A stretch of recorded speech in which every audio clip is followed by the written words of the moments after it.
The press is starting to lose patience with the lack of concrete information coming out of 1600 Pennsylvania Avenue. Listen to this. It was found, by my observation, in a much more secure place, limited access place than that West Wing reception area. It's still a frequently trafficked place, but it's down near the Situation Room. Normal people, average people, just can't get in there, even with the entry from the Northwest Gate. It is a high traffic area, and by that I mean you do have people who work here in all kinds of jobs. The fact that it's close to the Situation Room is certainly notable. All right, let's bring in Tammy Bruce, Fox News contributor. Tammy, I worked there for 4 years at the NSC, right? I was in the Situation Room every working day of my life for those 4 years. I know this area like the back of my hand. You walk through 2 sets of double doors off of West Executive Avenue. On your right-hand side is a box where you put your phones. It's at a guard desk right before you enter the Situation Room. You need access to get in there. The only people who are putting their phones in there are people who are cleared to go into the Situation Room. That means we're looking at West Wing staff, some West Wing staff, not even all of them, the entire National Security Council, a couple hundred folks, staff who work inside the Situation Room, a couple of dozen of them, plus the people who visit who are also pre-cleared and have security clearances from the departments and agencies. Right. It is a heavily trafficked area of the White House, that is true, but hardly anybody is using those phone boxes. Right. It's only folks who are going inside the Situation Room. It looks like an insider problem. Right, and as some guests would go through there as well, as I did at one point. But you are either invited or approved by the executive office. So it's interesting how legacy media is moving along this highly trafficked idea put forth by Ms. Jean-Pierre. And the fact is, though, that these are people who have influence on the president, have influence on national security, are relied upon to make decisions that are life and death decisions often. And for those who've done cocaine, understand that while it certainly, yes, is less deadly, I suppose, than anthrax, which might look the same, the fact is that it creates paranoia. It creates suspicion. It certainly creates aggression. It's extremely, every drug is dangerous. I did my share in my late teens and early 20s. It's something I regret now, seriously. But this is a remarkably shocking story. It's a dangerous story. And the American people, I think, understand this. It could be anyone, but I would add that the Hunter Biden issue makes it even more difficult for the White House to properly address this publicly, because they maybe don't know. That is now an element beyond the scandal of it for the family. It now has entered into the nature of how the White House is able to respond to the American people to what some might argue is a national security threat, depending on who was using it and also how much cocaine was involved and was found. Well, the White House certainly has plenty of legal authority to press forward with criminal charges if they want. Cocaine's a Schedule C illegal drug. It is most certainly not allowed in the White House. Take a listen to this, Tammy. Yeah. Andrew Bates, a lot of reaction to this exchange.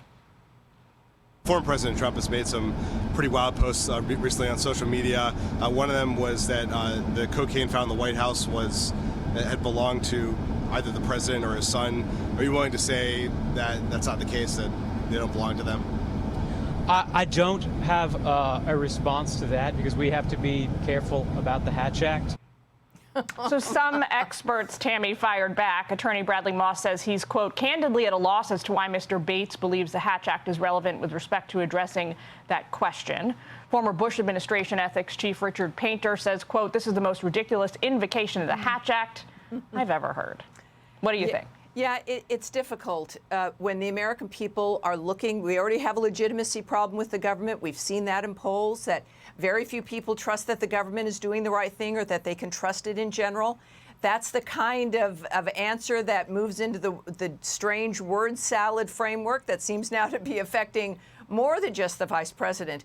The American people want answers. We know how it would be, how we would be dealt with in a similar situation. It's a ridiculous answer. He can't really answer that. We don't know who it would be associated with.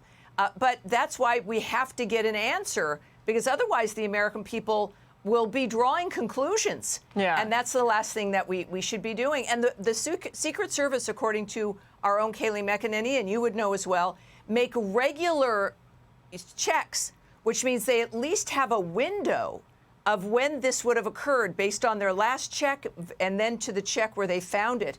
So this can be solved, even though some people are saying, oh, we'll never know, like the Supreme Court leaker. We must know as long as we care about the legitimacy of the government. We will definitely know.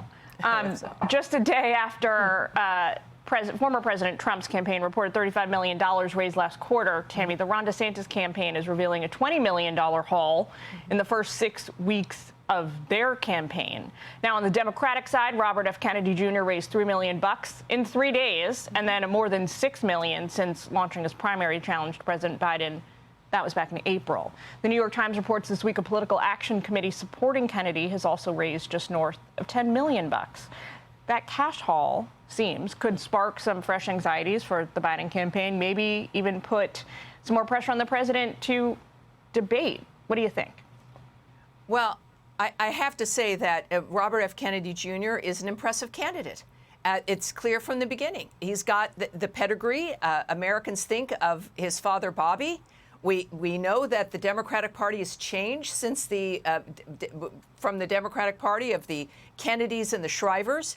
And that's a lot of Democrats, if not a supermajority, are more in line with that Democratic Party than one led by the Squad. So there's a very strong appeal here. And all Americans, including the Democrats, deserve to have a debate which refines the issues themselves. I would also say regarding, money raised, that sends a message to, indeed, whether it's the president or on the Republican side, to other donors about who is being considered by the people as a legitimate candidate. Ron DeSantis' haul, though, we know, as NBC has reported, has come from a good chunk of it from his governor reelection campaign moved to a PAC. So, but there's an interest in having big numbers, or at least numbers that make you a competitor. And so it's very exciting. This is the time of year where we get to know these people. But money is supposed to it should generate more interest and more activity. Biden, this is not 2020.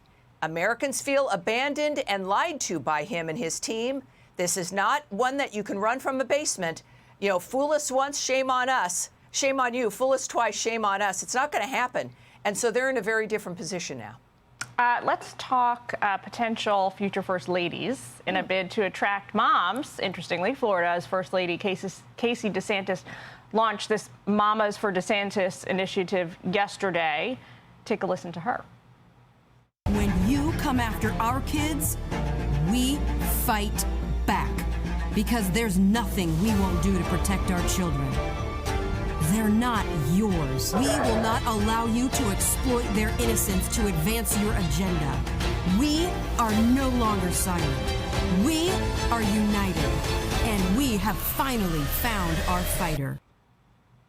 She also held her first Mamas for DeSantis event, and it was her first solo campaign event yesterday in Iowa alongside Governor Kim Reynolds.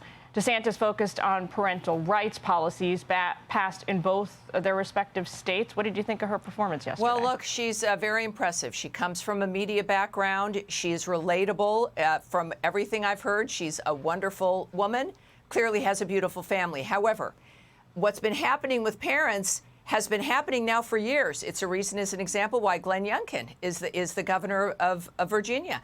It has been a natural, organic rising up of parents across the political spectrum who, because of COVID, saw what was going on in the classrooms, have been yelled at by school boards, have been accused of being terrorists by a Department of Justice. All of that, of course, has been just shocking and alarming. So in a way, it's very smart, but I think they're trying to get in front of a movement that already exists. You can't blame them. It's a very good message. Again, she's relatable. We now know that the president and the first lady are a team, and I think that's going to appeal to a lot of people. It's certainly going to, get some notice and support among Republicans. In general, the message might not resonate, but I guess we'll have to see. Tammy, thanks so much for taking time with us. My pleasure. Great stuff. Thank you. You got it. Hey everyone, I'm Emily Campagno. Catch me and my co-hosts Harris Faulkner and Kaylee McEnany on Outnumbered every weekday at 12 p.m. Eastern, or set your DVR. Also, don't forget to subscribe to the Fox News YouTube page for daily highlights.